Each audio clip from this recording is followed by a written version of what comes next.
I can still picture the shock frozen on Karen's face when the metal cuffs snapped shut around her wrists. But that moment came later. Long before that, everything began on what should have been a flawless Sunday morning. I had stepped outside, coffee still warm in my hand, just to admire my Corvette after giving it a full, painstaking wax. 3 solid hours had gone into polishing every curve of that cherry red machine, and watching it sparkle under the early sunlight felt like a personal victory. I was halfway lost in that satisfaction when I noticed her striding across the street toward me, arms locked tight against her chest, lips pinched into the scowl everyone on our block had learned to recognize.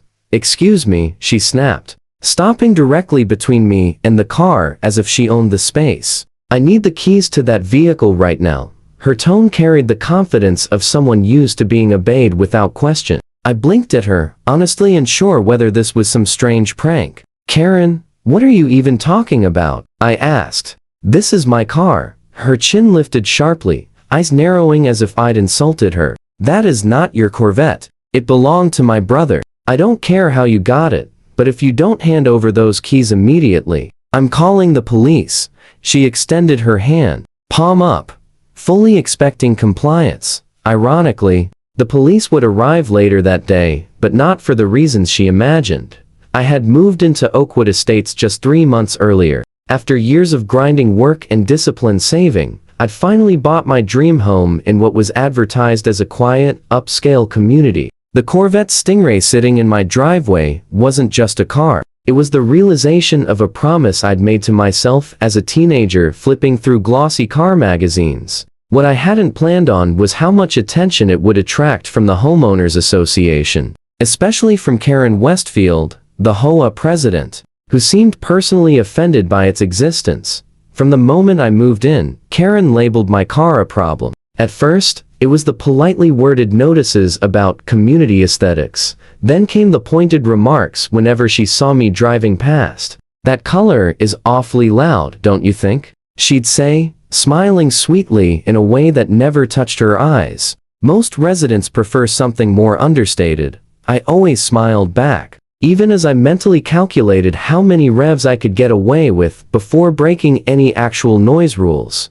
Things escalated when neon violation slips began appearing on my windshield. "Vehicle in violation of community standards, excessively flashy," one read. Another accused my car of disrupting neighborhood harmony. Reviewed the HOA bylaws carefully. There was nothing about vehicle colors or models, only regulations about where cars could be parked and whether they were properly maintained. When I brought this up during an HOA meeting, Karen waved it off. "The board has discretion," she said dismissively. "We interpret guidelines as needed for the well-being of the community." The real shift happened after I installed a new exhaust. It wasn't obnoxious. I'd deliberately chosen a system that stayed within acceptable limits. Still, the deeper tone caught Karen's attention immediately. The very next morning, I spotted her photographing my Corvette from the driveway. When she realized I was watching from inside, she stormed up and hammered on my door. "Your vehicle is now in direct violation of noise ordinances," she announced the moment I opened it. "If you don't remove that modification within 48 hours, I'll have it towed, and you'll pay for it." Her cheeks were flushed, and there was a spark of excitement in her eyes that told me she was enjoying this far too much. "Karen, it's completely legal," I replied calmly. "I check city decibel limits before installing it." She leaned closer, dropping her voice. "This has nothing to do with city laws. This is an HOA business. And as president, I decide what's acceptable." The message was clear, but I refused to back down. I thanked her for stopping by, and shut the door. That same night, I mounted a security camera aimed squarely at my driveway. It turned out to be a very smart decision. For the next 2 weeks, her behavior intensified. She sent a mass email warning residents about unnamed individuals who were deliberately disturbing neighborhood peace with inappropriate vehicles. She called an emergency HOA meeting to propose new aesthetic rules that just happened to target cars like mine. When the board didn't support her, she switched to hands-on harassment. One afternoon, I caught her crouched by my driveway with the tape measure, checking the distance between my car and the curb. When she saw me, she smiled smugly. Just doing my job. Standards matter. The following day, a notice appeared on my door claiming my car was leaking fluids onto the concrete, a lie disproved within minutes using photos of the spotless driveway. Then came the Sunday when she finally went too far. I was outside enjoying the sunshine, giving the hood one last polish, when Karen charged across the street. Neighbors paused mid-walk, dogs tugging at leashes, mail forgotten in hand. As she planted herself in front of my Corvette, arms crossed like a barrier, "I'm done with this nonsense," she announced loudly for everyone to hear. "That Corvette belongs to my brother, and I want the keys now." Her voice shook with what sounded like emotion, but something about it felt staged, almost rehearsed. I could only stare at her, stunned, knowing instinctively that this confrontation was about to change everything. "Karen, what are you talking about?" I said slowly. "I bought this car brand new 3 years ago. Don't lie to me," she screamed, her voice climbing higher with every word. "That's Robert's car. Same model, same color. He died last month, and his Corvette vanished from his garage." She stabbed a finger toward the custom license plate frame. "He had that exact frame. You stole it, and I'm going to prove it." By then, small crowd had formed. Neighbors edged closer, several of them discreetly holding up their phones to record. I drew in a steady breath, forcing myself to remain composed. "Karen, I'm truly sorry about your brother, but this vehicle belongs to me. I have every document to prove it." I reached into my pocket for my phone. That was when she lunged. She grabbed at my hand, trying to snatch the keys. "Give those to me," she shrieked, her face twisted with fury. "That car belongs to my family." I stepped back, keeping the keys out of her reach, which only fueled her anger. "You're a thief," she spat. "A criminal who moved into this neighborhood, thinking no one would notice." "I'm calling the police," I said firmly, putting more distance between us. "This has gone far enough."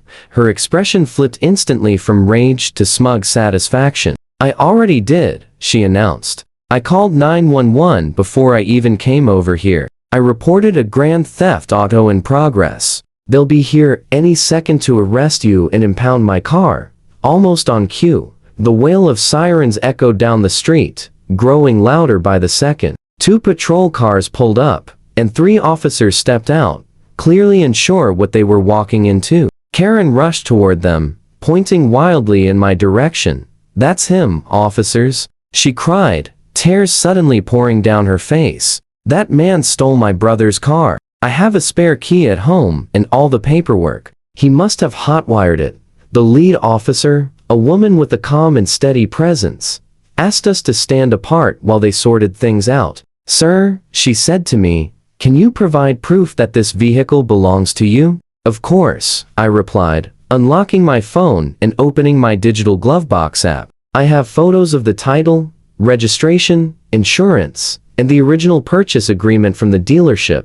I handed her the phone, my name clearly visible on every document. "I also have the physical copies inside the house if you'd like to see them." She reviewed the files, then nodded and asked for the hard copies. I went inside and returned with the paperwork, including the original sales contract. While I did this, Karen grew increasingly frantic. "Those are fake," she shouted. "He forged them. He probably photoshopped his name onto my brother's documents.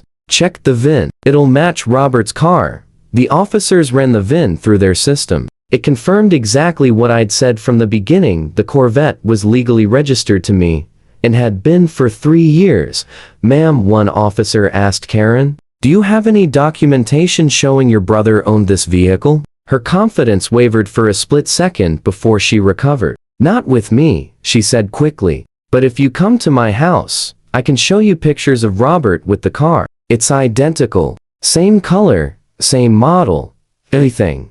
The officers exchanged looks. "Even if your brother owned a similar vehicle," one of them explained, "that doesn't mean the specific car was his. All evidence shows this car belongs to this gentleman." Karen's face burned red. "You're not listening," she screamed. "He manipulated the records. That's my brother's car, and I want him arrested."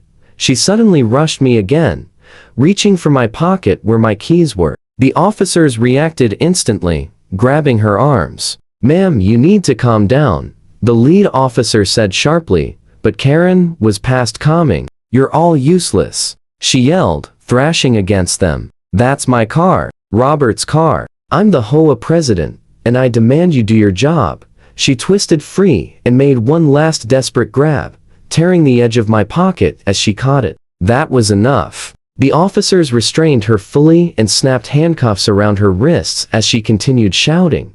"Karen Westfield," the officer said evenly, "you are under arrest for filing a false police report, attempted theft, and assault."